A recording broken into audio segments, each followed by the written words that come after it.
Good morning to you. Thank you guys so much for being here today. If it's your first time with us, man, we totally appreciate you being here. I know it's an investment, and if you came all by yourself, sometimes that could be scary. So thank you for braving that and coming in and joining us. Hopefully you guys were comfortable and found everything you needed, and we hope also your heart be blessed this morning being here with us. I did want to say good morning to everybody that's watching on Periscope that's out there. Can we welcome everybody and put our hands together and say hey? And we are super close to having our the video edited and posted online. We're like this close. So if you're watching this later in the week, we love you guys. We love you guys too. So if you're not able to be here on a Sunday morning, the audio is always online and podcasted. Periscope is actually happening live right now, and then we're real close to getting video being up also. So make sure you take advantage of those things. Confessions, the series Confessions. Here's a quick confession. This series has just been crazy. We really haven't done what we wanted to. I rarely put my topics that I'm going to be preaching actually on the flyer, on the graphic. And so I did it this time, and I haven't preached any of these yet. So I kind of shot myself in the foot there. But today I finally get a chance to hit that first one that I've been wanting to for the past couple weeks. Confession, I don't like most Christians. Now, it's not me saying that. I love everybody. I love all y'all. But I know that there's some people out there that have that confession. Like I'm cool with God and maybe even Jesus, but Christians sometimes just, I know that there's a sentiment out there of some people. This series, the concept of the series, is to call out some of the things that maybe many of us are thinking, but not bold enough to actually say. Like, you ever been to maybe a dinner party and somebody comes in and you're thinking, that dress is hideous. Nobody says it, but everybody's thinking it, Or maybe another confession like the Kardashians. They haven't contributed anything to society, yet they're still famous. How? How does that happen? That's my confession. Another confession from my childhood. Shaggy from Scooby-Doo, he was definitely high every episode. Like, we're all thinking it. Nobody's really saying anything about it, So our confession for this series is this. I don't like most Christians. And there's a sentiment in our society that Christ is still okay. God is definitely in vogue. Everybody's spiritual now. But when it comes down to Christians and Christianity and churches, there's almost a stigma that, I don't really like many Christians. There's a separation between Christians and their Christ. Any Justin Bieber fans? I know we had a little of that in the beginning. He's a talented guy. That's maybe a little too sultry of a picture for me to pick on a Sunday morning. I'm sorry. Bieber, all right, so Bieber was like super young. He was found by Usher, I believe. He's this very talented kid, and he was thrust into the limelight and became, like a multi-billionaire or millionaire overnight. And everybody loves him. He's a handsome kid, very, very talented, and now he's famous. And so he had all this attention, and it just went to his head. And actually, like a disease, it almost ruined him. A couple years ago, he was making terrible decisions. He was crashing cars. He was, high while he was driving these fast, Ferraris. And everybody's like, man, you're going to die. Like you're going to die or be in prison if you don't straighten up. And so he's actually been in a transition the past year, I guess, is cleaning up his life. He's made some terrible decisions, and he knows that it was because of some of the people that were surrounding him, and he started to clear out that mess a little bit and started to get back on track. I wanted to show you a quick interview. It was a radio interview, but they have video of it, of him talking about some of this transition, and I think it'll have something to say to our discussion for today. So check this out on the screen. This is Bieber giving the interview. For me, what it took this whole transition to a new level is that I went through an uncomfortable phase where I went and stayed with this pastor in New York for like 2-3 weeks, and it was uncomfortable for me. Like I felt like I wasn't good enough to be around these people who are like so, perfect. It felt like, and Why did you feel that way? And why did you live with a pastor to begin with? Was all right, so no, it was basically because I was just in a weird place, dude, Yeah. and I felt it in my soul. I was looking at myself in the mirror, and I was growing up. My mom raised me as a Christian, so but as I was growing up, there was so many weird Christians that I came across that Yeah. was just like, I don't think I want to be a Christian, Yeah. And then I got to a point where I was so lost. I'm like, let me try to revisit my faith, but I did it with these people because I know that their view on their faith is so much different than most Christians. Because most Christians are like, I'm going to do this so that God can love me. I'm going to, like, if I show up wearing this, like, he'll respect that, But course. that's not what God is. Like, if God is based on love, it's I love you first, regardless of what you do, rather than you do this and then I'll love you. Does that make sense? He loves you no Like, matter. he loves you no matter what. Yes. Yeah, it doesn't mean you can go do what you want, but if God's based on love, like if I love my girlfriend, right? Yeah. I'm not gonna want to cheat on her because I love her so much. It's not like if I don't cheat on her, she's gonna love me more, or Of you know what I course. mean? It's like Yeah. you've developed a relationship with God, And it so that you grows. don't want to do that other stuff. Yes. You don't want to be judgmental. You don't want to hurt people because you're like, oh, like God loves me. I have, and you're able to. But when it's about religion and about the works and about all this other stuff that's just kind of irrelevant, Yeah. and going to church every Sunday, like I'm gonna go to church every Sunday to No. believe in God. If you want to, and that's what works for you, Yeah. cool. But like, there's so many people that came around and they're like, blessings, God. Just because you say like these weird Christian things Does doesn't it make really you mean a anything? Is it a better? Does that make you better? Like, Yeah. So it kind of got weird for me, the whole faith and religion thing, but when I kind of realized what it should be and not what it was portrayed to me as what it was, it made it so much like cooler and easier for me to comprehend it. And now everything. And I feel like everything changed for you then. Yes. Yeah, it did. Yeah. As soon as I could understand my worth and knew that, like, hey, people aren't giving me what I need. Like, Yeah. people are always wanting something. I can never tell if something's really authentic, but when I really sit in my room and I'm alone and I can just, like, God, are you there? Like, I feel this connection with something that's a higher being.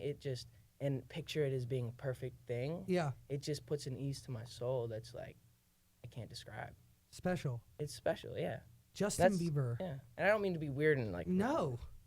You're talking to a guy who was raised within the Catholic Church. I went, 10 years of Catholic school, weird, man. dude. Yo, I went to church every morning, man, for many, many years. I was an altar boy, been there, done that. And you it know? was it weird to you? Not that it was weird. It gave me structure when I needed structure, Yeah. and I still pray to God, and I still, I still believe that there's a God or Yeah. whatever, but different, Yeah. And the Catholic school ways around it different. Yeah, I think that's like Different. yeah, dude. I don't want to like make people Catholics and people feel like I'm No, dissing them no. or anything. I don't. You're not. But I just feel like it's not necessarily based on the relationship, and that's course. like if we're made on this earth to have relationships with people, right? If we're supposed to like get in depth with people, then that's how our God is supposed to be, not just this like idea and course. this thing. It should be that. But anyways, let's move on. For me, what it took this whole transition. Justin Bieber straight preaching to this kid, right? Hijacked this radio interview. They want to hear about all, his fresh new track. Give me some bars, Just. And he's like, Jesus, man, this relationship with Jesus. I love the story he gave. He grew up as a Christian, and somewhere along the line, he came in contact with some weird Christians, and he left the faith. And then he came back, and he did it on his own terms because he found some people that displayed it in a real way.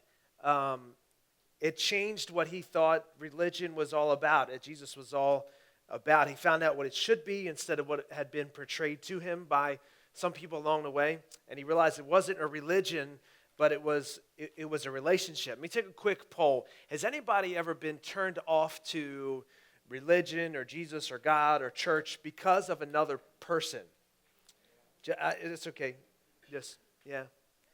It's happened. Maybe, a preacher, somebody up on stage, or a priest somewhere, or a parent, or a friend, or a neighbor, super religious classmate, If you're in the room this morning and you wouldn't consider yourself a Christian or a follower of Christ, or maybe the jury's kind of still out on all this stuff, this may be the reason why you've yet to make a decision. It's because, I'm cool with the idea of God, and I'm cool with the idea of Jesus, but something happens after that. Right? This thing about how Christians sometimes portray their Christ doesn't line up, doesn't feel right necessarily in my heart sometimes. And so if you're still on that side of the fence and you've yet to decide, or maybe you've been turned away and you've yet to make up your mind, it may be for this very reason that we're talking about today, because you've seen some of the crazy stuff that has been portrayed by people somewhere in your lifetime. Today may be an answer to that question of what do I do if I don't really like most Christians. But if you're in the room and you would consider yourself a believer, follower of Christ, a Christian, I'm hoping today may be a glimpse into the insanity that many of us feel in the room. You may, some of the stuff that we talk about may come to surprise you, or it may actually put a name to some of the things that you feel deep in your heart, or maybe that you've witnessed also. Because just like the video we saw from that Google search button, most people view Christians as judgmental and hypocritical and hateful and fake and mean and downright just not fun. They just get on people's nerves. And they go to Google to find out why. Why do I hate these people? And so here's the first question I want to pose as we jump into our topic. Why do many people dislike Christians? And this is kind of an odd question, and I'm just giving you my opinion on the matter. And the first thing that I came up with was the fish formula.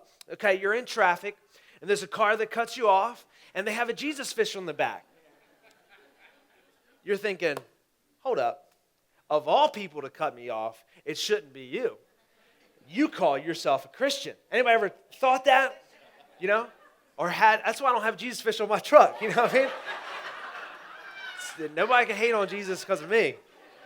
They're hating on something, but not, There's this formula. You plus a Jesus fish should make you a better than average person, right? And so when you have this thing, or maybe it's a Christian t-shirt for somebody, or a bumper sticker, or maybe they know you personally, and you do something that's less than perfect, it's like, I knew all along. Something about you is wrong. They think Christians should be held to a higher standard, that they should be a little bit better than everyone else, that they should be a little bit more selfless than the average person. And I'm not saying that it should be true or can be true. I'm just saying it's the perception. And in our world, perception is reality. You call yourself a Christian, Jesus lived the perfect life, then you should do the same. That's the perception. And when we live anything less than perfect, we get judged to a higher standard. So we gain some dislike because of it. Another reason I think many people dislike Christians is because Christians are great at giving unsolicited advice. Hey, you know that's wrong, right?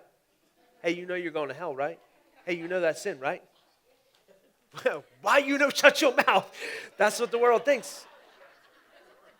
Oh, Facebook, hey, here's a great opportunity. There's something I disagree with. I don't actually have to see this person, face to face, but I can tell them all the reasons why they're wrong. Light them up. So the world's like, dude, get out of my conversation. Stay out with this unsolicited advice. And so we catch some flack. Christianity catches some flack because of this unsolicited advice. People giving their opinion about everything. And here's the bonus round. Another reason I think the world dislikes many Christians is because of friendly fire. We shoot each other, right?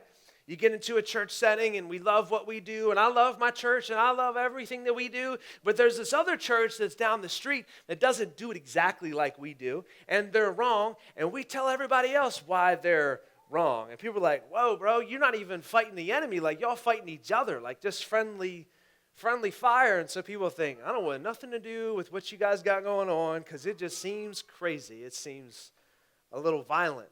These are some of the reasons why I think I've seen, and just my opinion, why Christians gain some dislike. But here's another question. I think it's the most important one.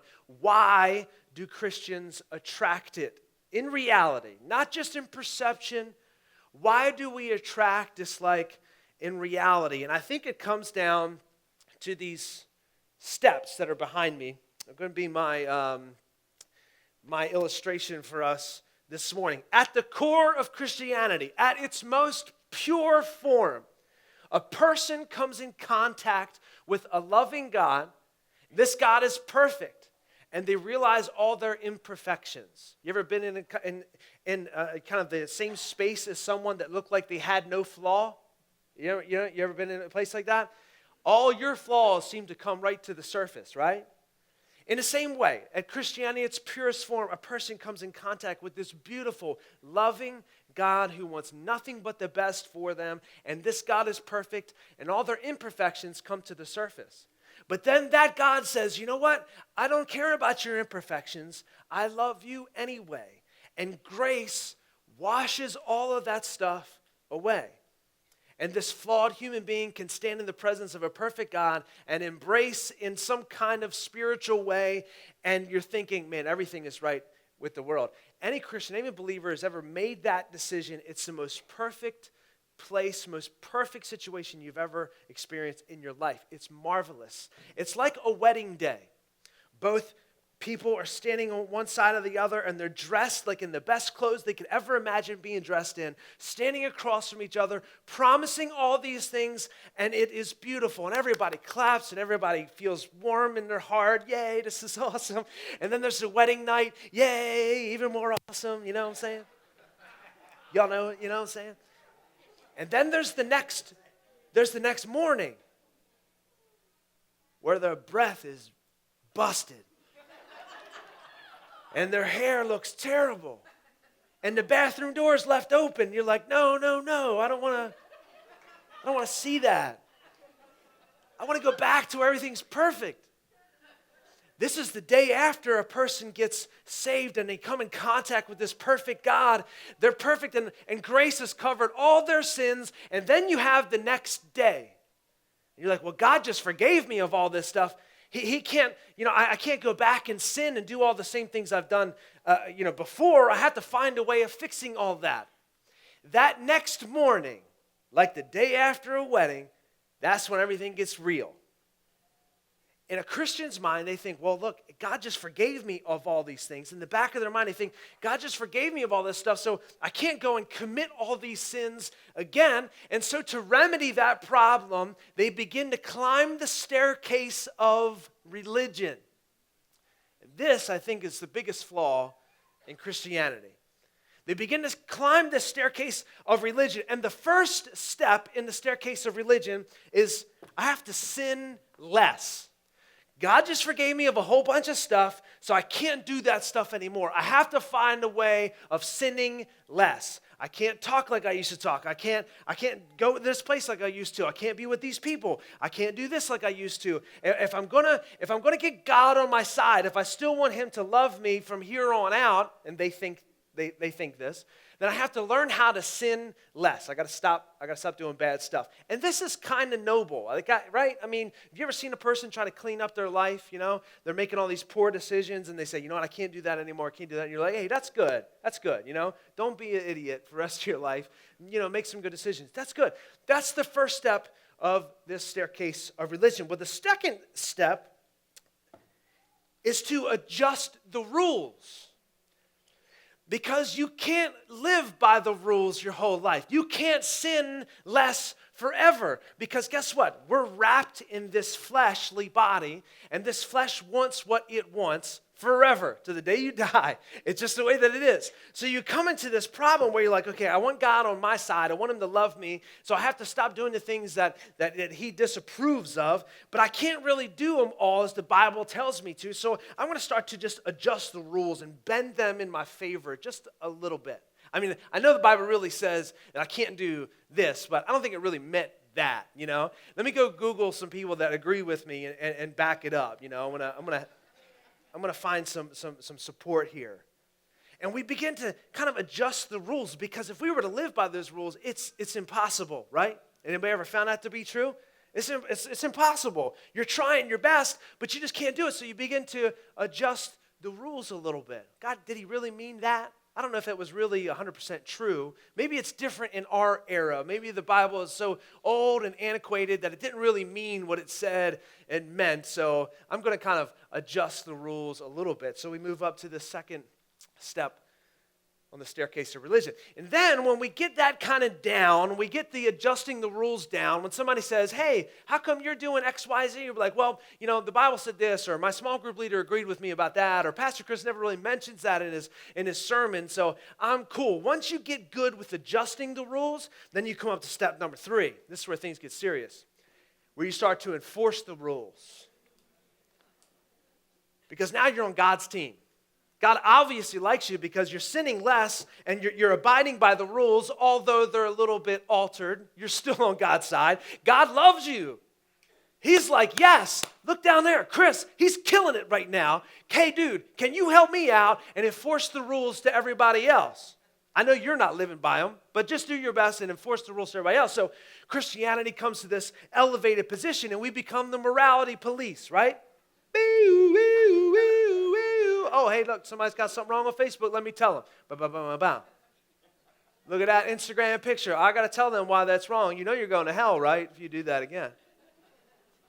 You see your buddy down the road, hey, this is a problem, and God doesn't like that, and they're thinking, well, I never subscribed to any of this stuff, and that's okay, but I'm enforcing rules. I'm letting you know that God disapproves of this.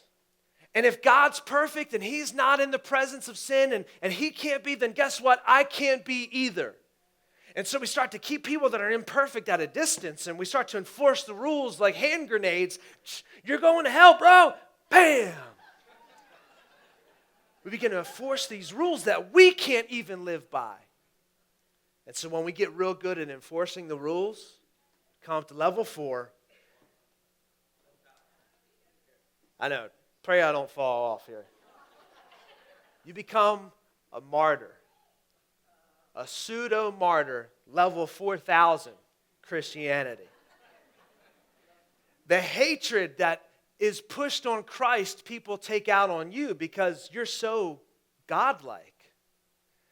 Look at this guy, he's so perfect, and this is what we think, he's so perfect, and so since they hate God because they're sinners at their core, that's why they're hating on me. We become a martyr. Our country starts to take away our civil rights. Oh, it's because we're Christians.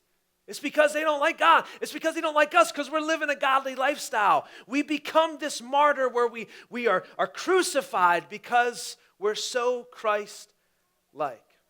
But here's the truth. Many Christians aren't martyred because they're so Christ-like. They're martyred because they're downright jerks. People don't look at them and say, oh man, this guy's just like God, so let me kill them. No, they say, this guy is annoying me. Let me get him out of my life. Here's the truth. American Christians are not being persecuted. And I know that's a blanket statement. You know what martyrdom looks like? It's the Coptic Christians that were kidnapped by ISIS. And they were put on their knees, and they had a knife take their head off in front of everybody else. That's what martyrdom looks like. When the government says, hey, I don't think you can say this in public. Well, guess who that happened to also? The first century church. And it didn't work then, and it's not going to work now. Because my God's bigger than the government. My God's bigger than the United States. My God's bigger than what happens in D.C., and I know this may be small steps toward a bigger persecution. And this is not the sermon I'm trying to drop on you. But when we feel like we're being martyred, let me bust the bubble. It's not really martyrdom. There was Christians that were out in Washington or Oregon in the school shooting. Do you believe in Jesus? Are you a Christian? They said yes. He pulled the trigger and ended their life. That's martyrdom. But when a government says that we can't say this or can't do that, or someone frowns on us because we're a Christian, that's not real martyrdom. That's just dislike. Martyrdom's happening all around the world, and we need to pay attention to it in its purest form. This up here, this is pseudo-martyrdom. Oh, I'm so godly. That's why people don't like me. No. You're arrogant. You're full of yourself. And you're self-righteous. That's why people don't like you. We got some solutions. Just hang with me, all right? You guys still with me? Okay. Matthew wrote it down as Jesus was saying it.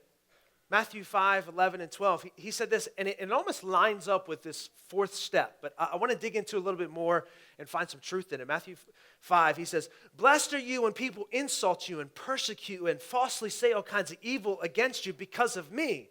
And that's what it feels like, that fourth step, right?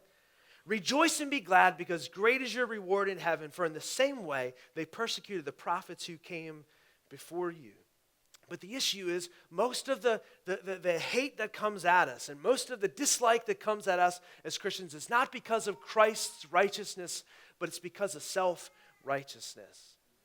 So what did Jesus mean when he said these words? What was he actually trying to get at? I want to peel back a couple of these verses before we wrap up this morning and find out why culture dislikes Christianity and hopefully find some truth that can push some of that hatred back. If you got a Bible, grab it and turn with me to Matthew chapter 5. We'll have it on the screens if you didn't bring one. Here's the context. Jesus is on the mountain, Sermon on the Mount. He just finished sharing the Beatitudes, and the Beatitudes was this amazing reversal of everything that was happening in the culture, this upside-down world. He said, look, blessed are you when you're poor in spirit, because you're going to inherit the kingdom of heaven.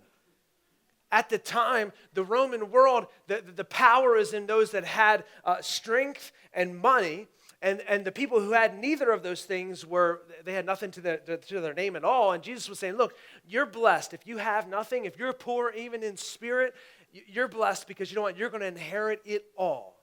And so there's this massive reversal, this flipping of everything around them. The Romans would laugh at many of the Hebrew people because they had nothing to their name. They were a punchline to the Romans.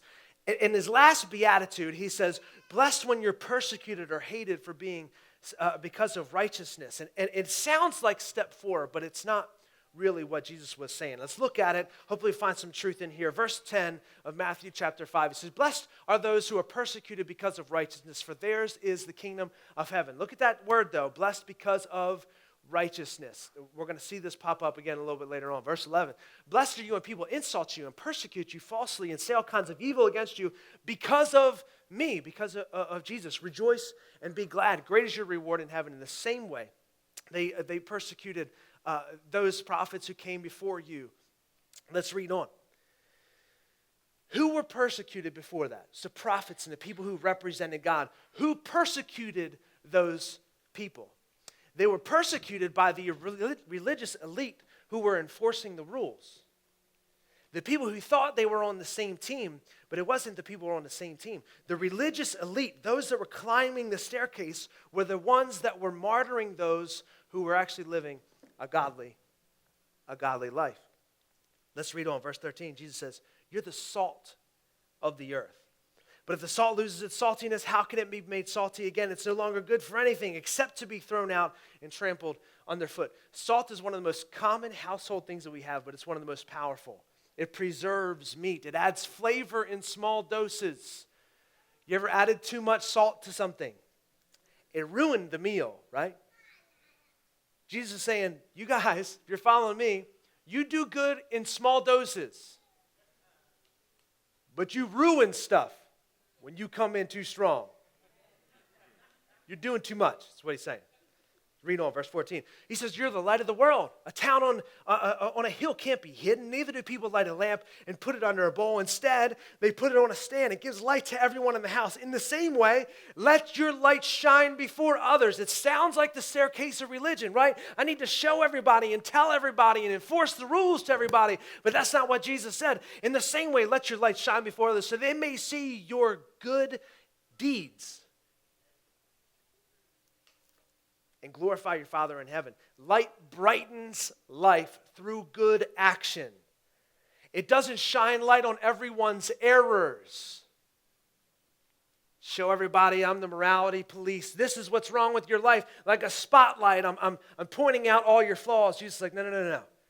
Let your light shine and show your good deeds so that God would be glorified. We reflect the goodness of God, just like the moon reflects the light of the sun. Let's keep reading. I know time's against me, so I'm flying here. Verse 17.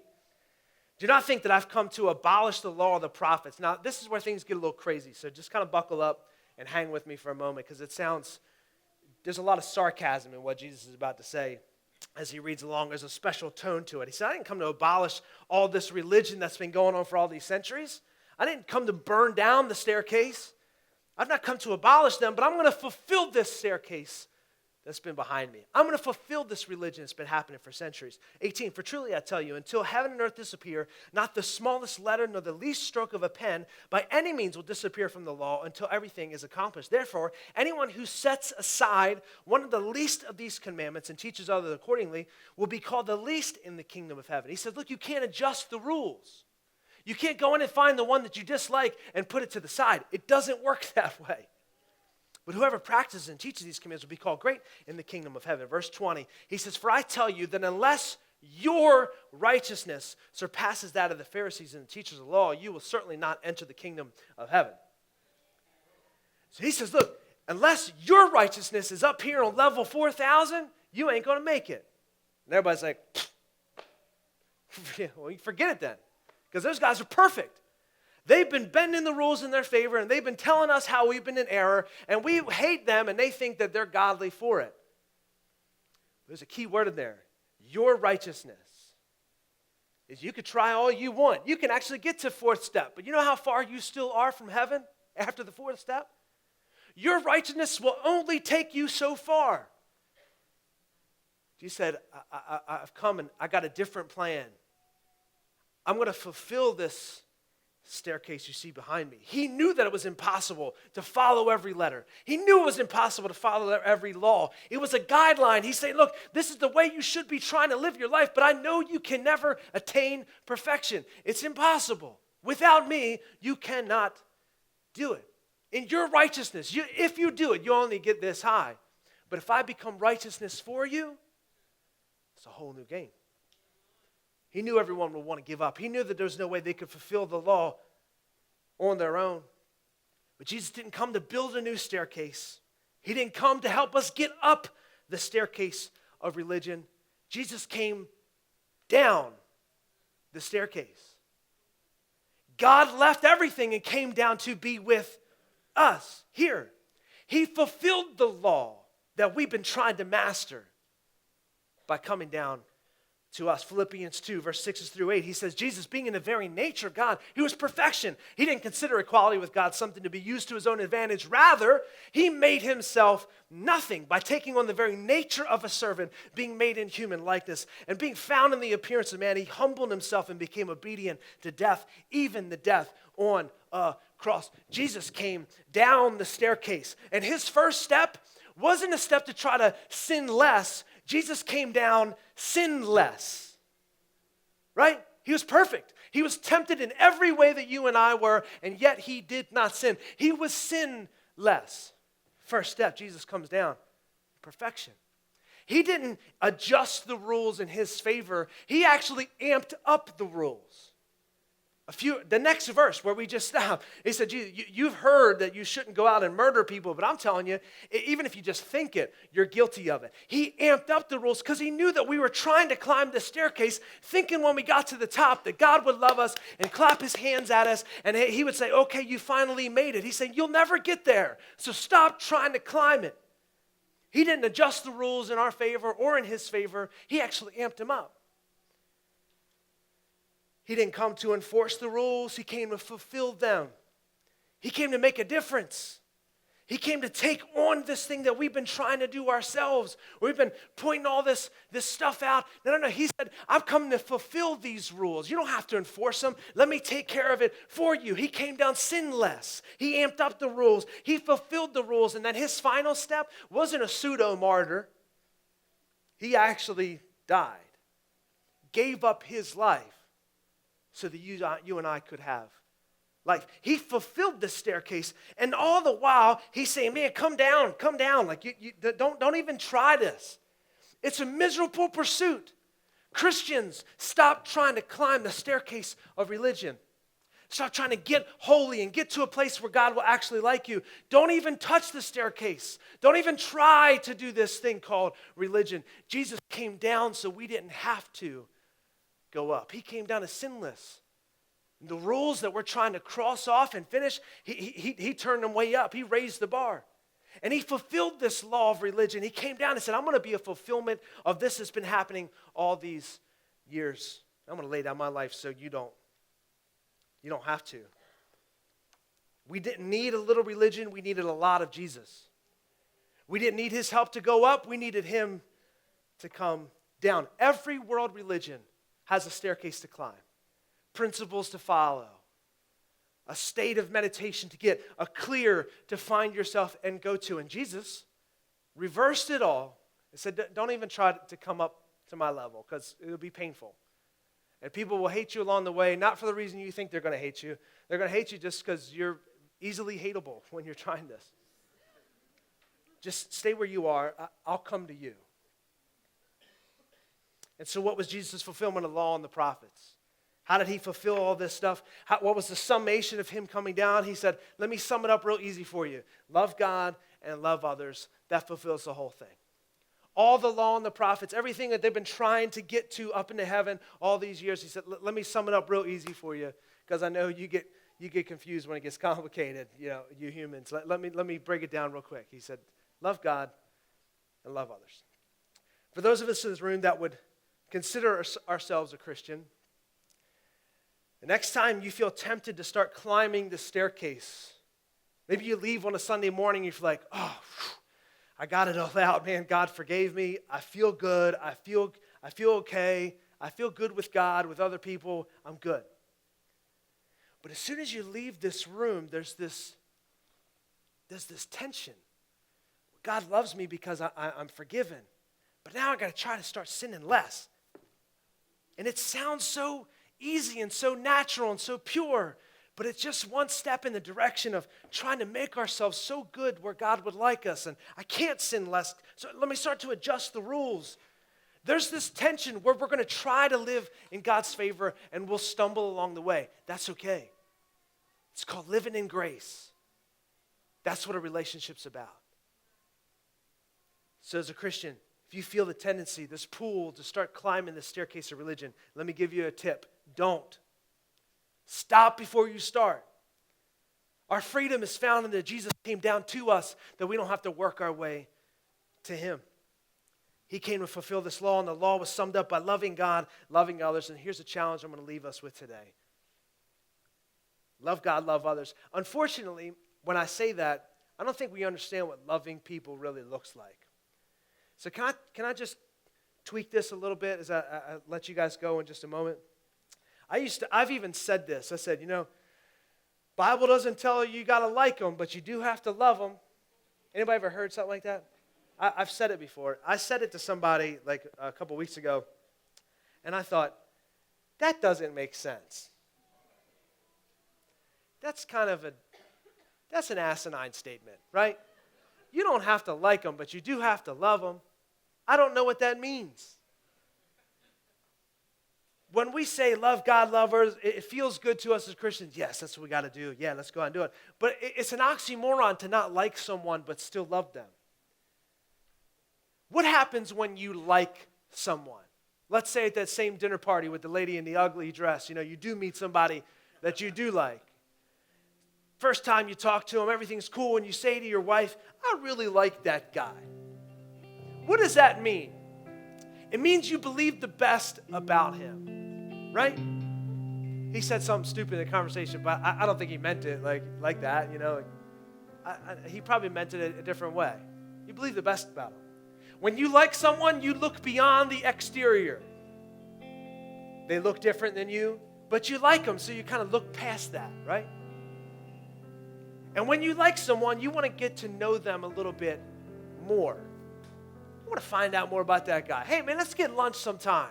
You got any time this week? Just get a cup of coffee. I'd like to finish our conversation, talk to you just a little bit more. When you like somebody, you believe the best about them. You see past the surface, and you want to get to know them a little bit more. What would happen this week if we put effort, rather than trying to get people to like us and God to like us, what if we just said, to heck with all this?